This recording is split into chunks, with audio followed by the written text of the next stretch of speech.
ஜெய ஜெய ஸ்ரீ சுதர்சனா. நவராத்திரியின் 6வது நாள் அஷ்டலக்ஷ்மிகளிலே நாம் வழிபட வேண்டிய லக்ஷ்மியானவள் வித்யாலக்ஷ்மி. வித்யாலக்ஷ்மிக்கான தியான ஸ்லோகம். வித்யாலக்ஷ்மீர் விபாத்வக்ரே வீத பிருஷ்டாசனஸ்திதா வித்வத் குல சிரோலால்யா விபூஷண விபூஷிதா. ரொம்ப கம்பீரமாக தியானம் செய்யக்கூடிய நிலையிலே சேவை சாதிக்கும் வித்யாலக்ஷ்மியானவள் வித்வத் குல ஜனங்களால் கொண்டாடப்படுபவளாய் விளங்குகிறாளாம். அப்பேற்பட்டவள் எல்லா ஆபரணங்களையும் தரித்துக் கொண்டிருக்கிறாள் அப்படின்னு வர்ணிக்கிறார் ஆசுகவி சார்வபௌம ஸ்ரீநிதி சுவாமி.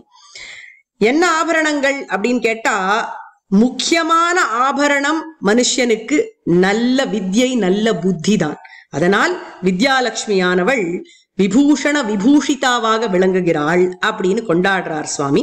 இப்பேற்பட்ட வித்யாலட்சுமியை நாம் சேவித்தோமானால் நமக்கு எல்லா விதமான கலைகளும் நன்றாக வரும், நிலைத்து நிற்கும்.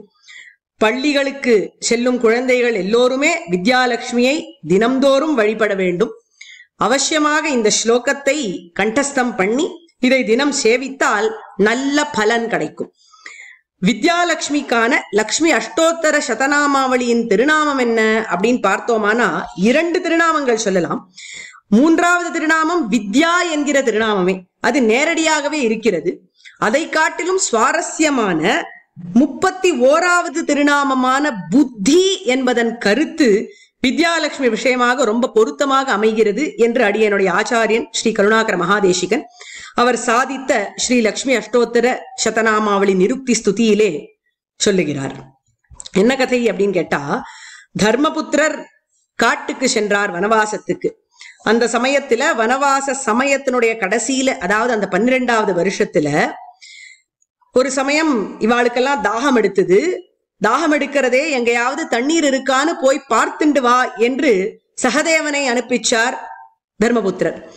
அவன் போய் பார்த்தான். அங்க ரொம்ப பளிங்கு போல நீருடைய ஒரு தடாகம் இருந்தது. அங்கேருந்து நீரை எடுத்து கொள்ளலாம், பருகலாம் என்று ஆரம்பித்தான். அப்பொழுது ஒரு அசரீரி வாக்கு கேட்டது. இந்த நீரை நீ எடுத்துக்கொள்ள வேண்டுமானால் நான் கேட்கும் கேள்விகளுக்கு பதிலளிக்க வேண்டும் என்பது அந்த குரல். ஆனால் அதை பொருட்படுத்தாமல் சகதேவன் நீரை பருக போனான்.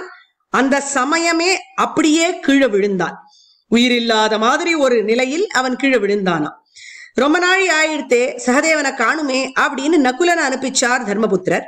நகுலனும் இதே பளிங்கு போல நீருடைய தடாகத்தை கண்டு அதிலிருந்து நீர் பருக வேண்டும் என்று முயற்சித்து இதே போல அசரீரி வாக்கு கேட்டு அதை பொருட்படுத்தாமல் அவனும் மயங்கி போனான். இதே கதை பீமனுக்கும் அர்ஜுனனுக்கும் நடந்தது.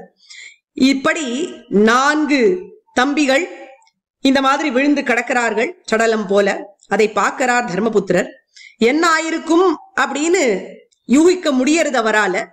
இந்த தடாகத்தினுடைய ஜலத்தை பருகினதனால்தான் இவாளுக்கு இந்த மாதிரி ஒரு கதி அப்படின்னு தெரியறது. அவ்வளவு துக்கம் அவருக்கு இருக்கு. திரௌபதி அங்க தனியா விட்டுட்டு வந்திருக்கார், அந்த கவலை இருக்கிறது. அடுத்தது அஜ்ஞாதவாசம் பண்ணணுமே அப்படிங்கிற கவலை முன்னாடியே இருந்தது. இப்படியெல்லாம் அவருடைய புத்தியில பலவிதமான கலக்கங்கள் இருந்த பொழுது என்ன பண்ணலாம்னு யோசிச்சுட்டு இருக்கிறச்சே அவரும் அந்த தடாக நீரை எடுத்து பார்த்தாராம். அப்பொழுது அதே அசரீரி வாக்கு அவருக்கும் கேட்டது. இந்த தடாகத்தினுடைய நீரை எடுத்துக்கொள்ள வேண்டுமானால் நான் கேட்கும் கேள்விகளுக்கு பதிலளிக்க வேண்டும் அப்படிங்கிறது அந்த வாக்கு.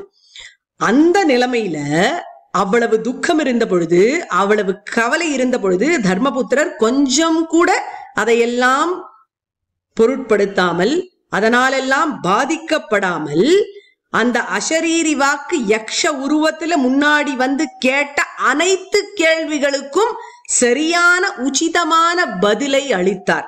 யக்ஷ பிரஷ்னத்துக்கு ஆச்சரியமான பதில்களை அளித்தார் தர்மபுத்திரர். அந்த சமயத்துல அவருடைய புத்தியானது அவ்வளவு தீக்ஷ்ணமா செயல்பட்டது. அவருடைய மனிஷா என்று சொல்லக்கூடிய அனலிட்டிக்கல் திங்கிங்கும், மேதான்னு சொல்லக்கூடிய பிரசன்ஸ் ஆஃப் மைண்டும் அந்த சமயத்திலையும் ரொம்பவும் பயனுள்ளதாக அமைந்தது. இதற்கு என்ன காரணம் அப்படின்னு கேட்டா, அடியனுடைய ஆச்சாரியன் இந்த கதையை சொல்லும் பொழுது என்ன சொல்றாருன்னு கேட்டா, குந்தி தேவி பாண்டவர்களுக்கு, முக்கியமா தர்மபுத்திரருக்கு காட்டுக்கு போகும்பொழுது ஒரு ஆசீர்வாதம் பண்ணி அனுப்பினாளாம். லக்ஷ்மி தேவியினுடைய அனுகிரகத்தினால உன்னுடைய புத்தியானது எப்பொழுதும் நல்லதையே நாடி நற்பாதையிலேயே செல்ல வேண்டும் அப்படின்னு அந்த ஆசீர்வாதத்தினுடைய பலனாகத்தான் நல்ல புத்தியை கொண்டு செயல்பட்டார் தர்மபுத்திரர் இப்பேற்பட்ட ஆபத் காலத்திலேயும். அதனால் புத்தி அப்படிங்கிற திருநாமத்தை எப்பொழுதும் நாம் ஜபித்துக் கொண்டே இருந்தோமானால் எல்லா விதமான பரீட்சைகளிலும் நாம் நன்று தேர்வு பெறலாம். அதனால் வித்யாலட்சுமியை தியான ஸ்லோகத்தை சொல்லியும் புத்தி என்கிற திருநாமத்தை சொல்லியும் வழிபடுவோம். புத்தியை நமஹா.